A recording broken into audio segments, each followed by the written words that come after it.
Je vais passer maintenant à une nouveauté qui est celle de la méthodologie BAC. Nous avons choisi vraiment de faire un focus sur cette méthodologie, car on a quelques nouvelles épreuves, des façons différentes d'aborder ces épreuves par rapport au bac précédent. Et c'est vrai qu'on a voulu privilégier ces épreuves bac dans le manuel de terminale. C'est pourquoi on retrouve moins de dossiers. Par exemple, il y a un seul dossier en fin de chapitre, c'est le dossier Thomas Mann.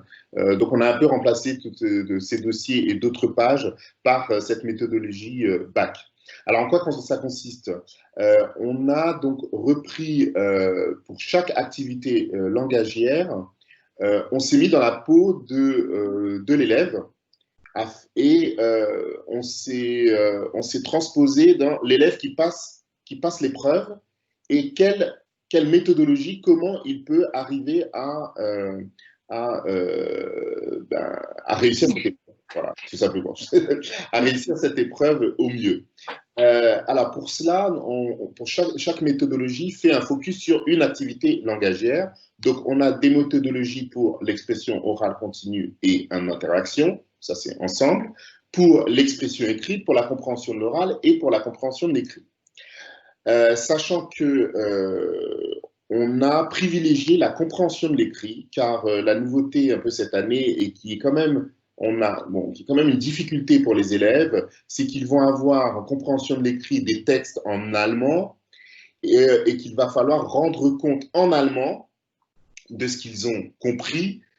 Donc ils doivent s'exprimer en allemand, mais ce n'est pas une épreuve d'expression écrite.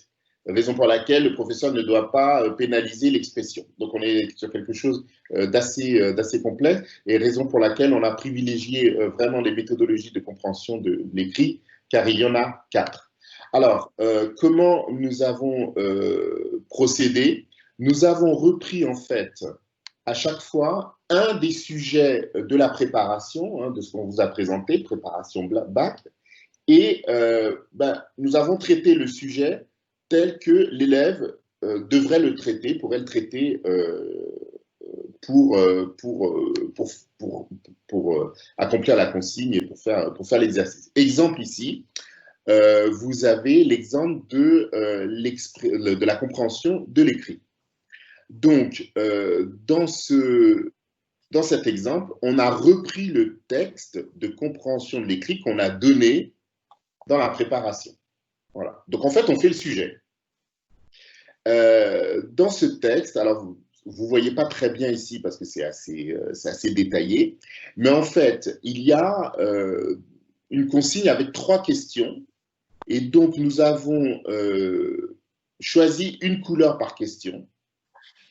Et raison pour laquelle vous retrouvez dans le texte des parties colorées, c'est-à-dire qu'à chaque fois qu'on a dans le texte quelque chose qui correspond à une question particulière, on l'a souligné de la couleur que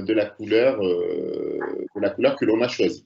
Donc, l'élève, en fait, il a 3 questions et c'est une façon pour lui de comprendre que d'après ces 3 questions, il va pouvoir souligner telle ou telle partie du texte en se disant « Ah, ça j'en ai besoin pour répondre à telle question et ça j'en ai besoin pour répondre à telle autre question ». Et une fois qu'on a ce travail de déblayage sur le texte, on guide l'élève vraiment pas à pas sur sa rédaction, comment il va pouvoir s'inspirer de ce qu'il a souligné pour rédiger sa compréhension de l'écrit. Alors c'est assez, je ne sais pas si je suis assez clair parce que c'est assez détaillé sur la page, mais c'est vraiment en fait un guide pas à pas pour faire le sujet.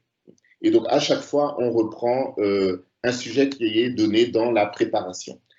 Alors en tout et pour tout, vous trouverez dans le manuel 3 entraînements de méthodologie BAC pour l'expression orale. Il y en a 2 pour l'expression écrite. Alors, on en a fait un peu moins pour l'expression écrite parce que les élèves sont un peu plus... Voilà, c'est un exercice qui est un peu moins... pour lequel ils ont les clés en général. 3 pour la compréhension de l'oral et 4 pour la compréhension de l'écrit. Alors, c'est bien noté sur le dans le sommaire, hein, à chaque fin de chapitre, vous avez, il y a indiqué méthodologie BAC, et à chaque fois, il est indiqué si c'est une méthodologie pour la compréhension de l'oral, l'expression écrite, etc. Et peut-être simplement, si je peux ajouter, simplement pour dire qu'on a vraiment essayé de travailler par chapitre le document qui était peut-être le moins simple pour l'élève sur les pages bac. Hein, donc il y a toujours tout est proposé, on travaille toutes les épreuves et on a essayé de se dire, bon, pour quel document est peut-être le moins facile, pour lequel l'élève aurait vraiment besoin d'aide. Et en général, ben, vous verrez, celui que vous trouvez le moins simple ou celui qui est un peu plus complexe, c'est celui-là qu'on a détaillé dans les pages méthodologie. Sachant aussi que vous retrouvez des méthodologies qui sont pas du tout. Enfin voilà, il y a plusieurs CO, mais c'est pas à chaque fois le même type de méthodologie qui est proposé. On a aussi veillé à adapter les différentes manières d'aborder une CO ou une vidéo ou un texte aux différents types d'élèves. C'est-à-dire que là, par exemple, dans l'exemple que vous avez sous les yeux, dans le chapitre 3, puisqu'il s'agit du chapitre 9, pardon, il s'agit du texte de bac du chapitre 9, on vous a reproduit en partie la grille que vous avez pour les épreuves de compréhension de l'écrit, donc les informations liées au contexte, les réseaux de sens, et puis en dernière partie, les situations d'énonciation. Dans un autre chapitre, on abordera la compréhension de l'écrit.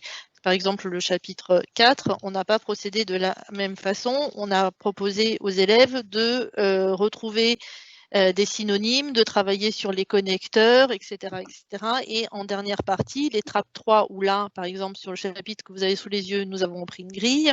On leur donne les critères d'évaluation, donc A1, A2, B1.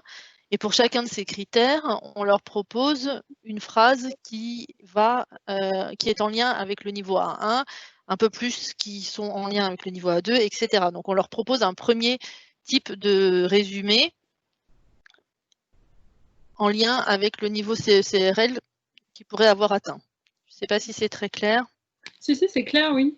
Et puis, non, c'est exactement. Et puis, exactement dans le sens de ce que tu disais, Elisabeth, c'est qu'en fait, on va travailler différemment, comme tu le disais, par exemple là, pour les compréhensions de l'oral, sur les pages méthodologie, une fois, on va vous proposer de faire le brouillon sous forme de tableau. On imagine que l'élève, certains, au fur et à mesure des écoutes, peuvent faire des tableaux.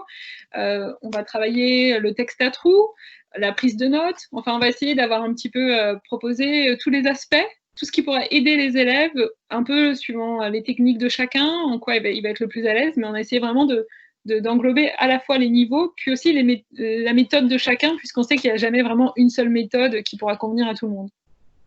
Oui, on a vraiment, c'est vrai qu'on a vraiment exploré tout le spectre. Pour la compréhension de l'oral, je pense qu'il y en a un, c'est compréhension de l'oral à partir d'un audio. Ensuite, on a fait compréhension de l'oral à partir d'une vidéo. Pour l'expression écrite, on a fait expression écrite à partir d'une question, expression écrite à partir des différents témoignages qui sont donnés dans la consigne. Donc, on a vraiment balayé toutes les possibilités là. Et pour tout ce qu'on pouvait trouver aussi dans la banque de données, par exemple pour l'expression écrite, compréhension de l'écrit, on propose un bitexte, donc 2 textes, on propose un seul texte, on essaie vraiment de s'inspirer de ce qu'on pouvait trouver pour proposer aux élèves de ne jamais être face à une situation nouvelle, en fait.